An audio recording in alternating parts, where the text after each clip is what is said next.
안녕하세요. 하트건입니다. 이 영상에 앞선 1부 영상에서는 독서가 왜 중요한지에 대해서 말씀을 드렸고요. 이제 2부 영상에서는 우리 집에서 아이들이 즐겁게 독서할 수 있는 환경을 만들기 위해서 어떤 노력들을 했는지 이야기해 보겠습니다. 아직 진행형이고 부족한 점이 많지만 적어도 현재까지 저희 부부가 중간평가를 했을 때 이렇게 하길 참 잘했다 싶은 방법 몇 가지를 소개해 볼게요. 첫 번째는 TV를 치우는 겁니다. 우리 집에서는 이게 가장 드라마틱한 변화를 가져온 방법이었어요. 큰애가 6살 땐가 그랬는데 어느새부턴가 아이가 틈만 나면 소파에 앉아서 리모컨으로 TV를 켜서 보고 있더라고요. 그래서 이건 아니다 싶어서 일단 TV를 작은 방으로 치웠는데 그거 하나만으로 집안 전체의 분위기가 달라졌습니다. 원래 독서는 TV보다 훨씬 고차원적인 즐거움을 줄 수 있는 활동이지만 순간의 즐거움과 자극성에서는 TV를 이길 수가 없어요. 게임기, 유튜브 이런 거는 더더욱 상대가 안 되겠죠? 거실은 집에서 가장 중심이 되는 공간인데 그중에서도 가장 좋은 자리에 TV를 떡하니 달아놓고 애한테 책 읽으라고 잔소리하는 거는 마치 매일 삼겹살 구워주면서 다이어트 하라는 거랑 똑같죠. 하지만 TV를 치운다고 해서 거실 벽을 책으로 꽉꽉 채워버리면 오히려 답답하고 책이 싫어질 것 같았어요. 그래서 처음에는 작은 책장을 두고 대부분을 장난감과 인형으로 채우고요. 책은 딱 서너 칸만 채웠습니다. 그렇게 하니까 아이들이 장난감 갖고 놀다가 또 책도 갖고 놀다가 그러면서 책과 조금씩 친해졌고요. 이제 크면서 책의 비율을 조금씩 높여갔어요. 아이들 초등 고학년인 지금도 우리 집 거실에는 소파하고 책장 외에는 다른 가구가 없습니다. 집의 정중앙인 거실에 나오면 항상 책이 보여요. TV를 아예 버린 거는 아니고요. 작은 방에 두고 주말에 2시간씩 볼 시간을 줘요. 이렇게 습관을 들이면 아이들도 평일에는 아예 TV 볼 생각을 안 하게 돼서 집안 분위기가 조용해지고 자연스럽게 독서하고 공부하기 좋은 환경이 되더라고요. 저는 아이들이 책과 친해지기 위해서 꼭 많은 책이 필요하다고 생각하지 않아요. 다만 단 한 권을 읽더라도 제대로 된 책, 좋은 책을 읽게 해주고 싶었죠. 그런데 전집, 특히 학습적인 요소를 섞어 놓은 전집들은 책의 수준이 단행본보다 못한 경우가 많아요. 단행본은 작가의 이름 석자를 걸고 쓰는 하나의 온전한 작품이지만 전집은 애초에 예산 정해놓고 만들어 파는 상품이기 때문에 작가가 누구냐, 그 역량이 얼마나 되느냐는 별로 안 중요하죠. 또 학습 전집은 그 책을 만드는 주체가 글 쓰는 사람이 아니라 기획자예요. 기획자가 여기에 이런 주제와 사진을 넣을 거니까 이러이러한 내용으로 써주세요 하고 주문을 하면 그대로 글을 써서 끼워 넣는 거죠. 하지만 단행본은 오롯이 작가의 역량으로 창작하는 세계이기 때문에 거기 있는 글은 한 줄 한 줄이 곧 작가의 영혼이고 메시지입니다. 글의 수준이 다를 수밖에 없어요. 학습 전집이 공장의 기성품이라면 단행본은 수제품인 거죠. 물론 수제품이니까 품질의 편차가 크죠. 꼼꼼하게 잘 골라야 합니다. 그래서 저는 좋은 단행본을 고르는 데 많은 시간을 투자했고, 아이들의 책은 전집이 아니라 한 달에 서너 권씩만 단행본으로 꾸준히 구입하고 있어요. 혹시 이런 반론도 있을 것 같아요. 학습 전집은 교과서랑 연계도 되고 사회나 과학 지식이 많이 들어있어서 단행본들보다 공부에 도움이 되지 않느냐. 이렇게 보실 수도 있는데 이거는 독서를 통해 얻으려는 목표가 뭐냐에 따라서 답이 달라질 겁니다. 만약에 초등 시절 독서의 목표가 지식의 습득이라고 본다면 학습 전집의 지식이 아쉬울 수 있겠죠. 하지만 제 입장에서 보면 공부를 위해서 초등 시기에 독서로 키워야 할 제1의 목표는 지식이 아니라 글을 읽는 능력이에요. 제가 일부 영상에서 말씀드린 한 번에 빠르고 정확하게 읽는 능력 그 자체를 키우는 겁니다. 그러려면 아이가 그 책 한 권이 너무 재미있어서 몰입해서 푹 빠져들 수 있어야 해요. 그리고 그런 좋은 책은 아무나 쉽게 쓸 수 없거든요. 훌륭한 작가의 제대로 된 책이 필요한 거죠. 그래서 저는 아이들 책 고를 때 그 안에 얼마나 많은 지식이 들어있는지는 전혀 고려하지 않아요. 아이가 이 책 한 권에 폭 빠져들 수 있는지 그것만 생각합니다. 지식의 습득은 중고등학생 때 해도 충분합니다.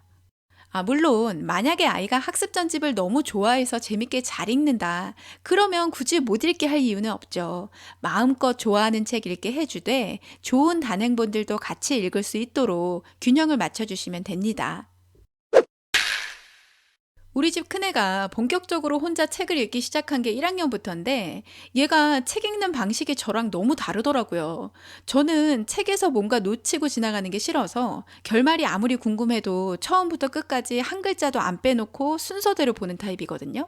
근데 얘는 책을 자기 옆에 10권, 20권씩 막 쌓아놓고요.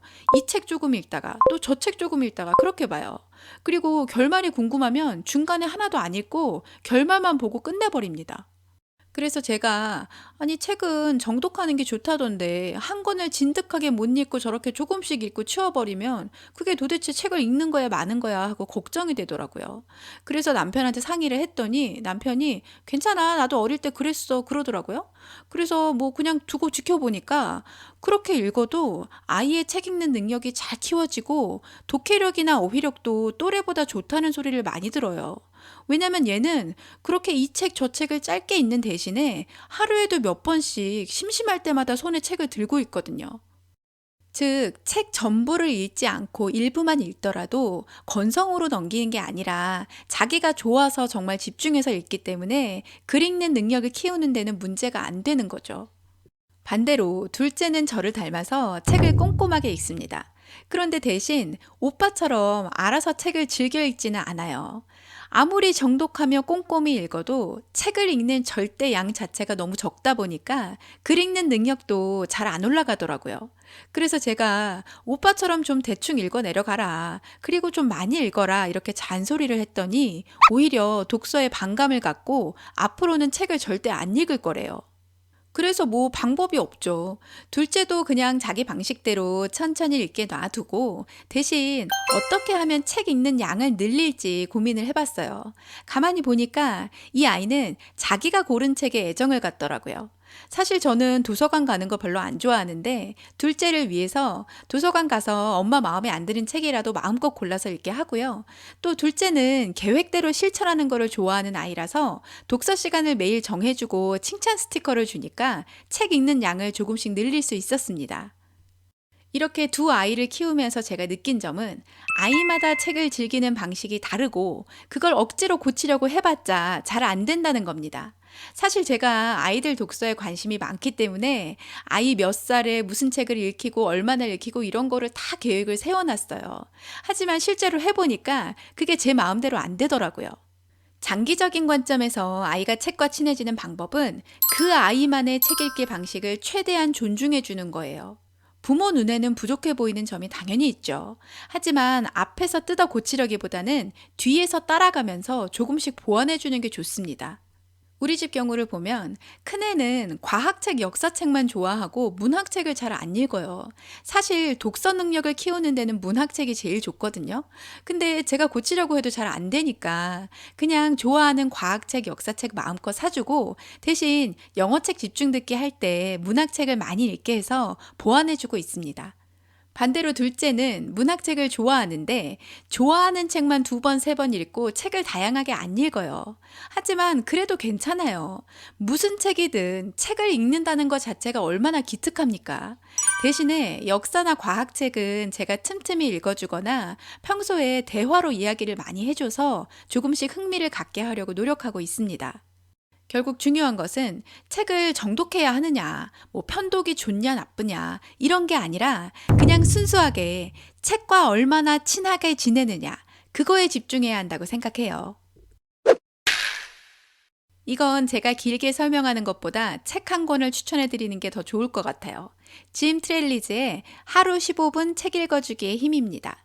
오랜 시간 검증된 유명한 스테디셀러고 제 개인적으로도 도움을 많이 받은 책이에요. 우리가 보통 아이가 한글을 깨치고 혼자 책을 읽을 수 있게 되면 부모가 책을 읽어줄 필요가 없고 아이 혼자 많이 읽어야 한다고 생각하죠. 근데 아니래요. 독서 교육에 관한 책들을 읽어보면 초등학생 아이들도 부모가 책을 읽어주는 것이 독서 능력 향상에 큰 도움이 된다고 합니다. 특히 소위 말하는 읽기 독립이라고 해서 아이가 혼자 책을 읽는 능력을 빨리 키워줘야 한다. 읽어주지 말고 혼자 읽도록 시켜라. 이런 주장들이 있는데 저는 동의하지 않아요. 부모가 읽어주는 것이 아이 혼자 책 읽는 능력을 방해하는 게 절대 아닙니다. 부모와 함께 읽으면서 책과 더 친해지고 긍정적인 정서를 갖게 되고요. 그러면 자연스럽게 혼자 읽는 시간도 많아져요. 저는 특히 우리 집 둘째가 책과 친해지는데 이 방법으로 효과를 많이 봤습니다. 다만 이게 현실적으로 부모의 체력상 자주 해주기가 참 쉽지가 않아요. 초등학생쯤 되면 이제 그림책이 아니라 글밥 있는 책들이 대부분이기 때문에 한 번 읽으면 30분, 1시간씩 읽게 되거든요. 저도 힘들어서 일주일에 한 번도 못할 때가 많아요. 그래서 이 부분을 실천하기 위해서는 욕심을 버리는 게 중요한 것 같아요. 자주 읽어줘야 한다는 부담감, 재밌게 잘 읽어줘야 한다는 부담감에서 벗어나세요. 아이랑 같이 영화나 드라마를 보듯이 편하게 책을 같이 읽으면 돼요. 매일 하지 못하더라도 단 몇 번만 해도 훌륭한 효과를 볼 수 있는 방법이니까 꼭 시도해 보셨으면 좋겠어요. 제가 일부 영상에서 독후 활동에 대해서 비판적으로 말씀드렸는데 우리 집에서도 독후 활동이 있기는 합니다. 대신 독후감 같은 숙제가 아니고 최대한 놀이처럼 즐겁게 해요. 사실 저는 애들 책 고르고 읽어주고 하는 것만 해도 너무 힘들어서 독후 활동은 아빠가 가끔 해주는데 아빠도 바쁘니까 자주는 못 하잖아요. 한두 달에 한 번 정도 하는데 책 탐구라는 걸 합니다. 어떻게 하냐면 책을 한 권 정해요. 그리고 2주 정도 시간을 충분히 줍니다. 아이들한테 이 책을 읽고 우리가 책 탐구를 할 질문을 5개 만들어 보라고 해요. 질문 자체를 아이들이 만들도록 하는 게 핵심이에요. 이렇게 하면 아이들이 멋진 질문을 만들어내기 위해서 책을 꼼꼼히 읽을 수밖에 없습니다. 그리고 질문을 만드는 과정에서 자연스럽게 답에 대해서도 생각하게 되죠. 단순히 어른이 질문을 던져주고 답해라 하는 방식보다 훨씬 더 깊이 있게 책을 읽게 돼요. 그렇게 2주가 지나면 주말에 아빠 컴퓨터 앞으로 모입니다.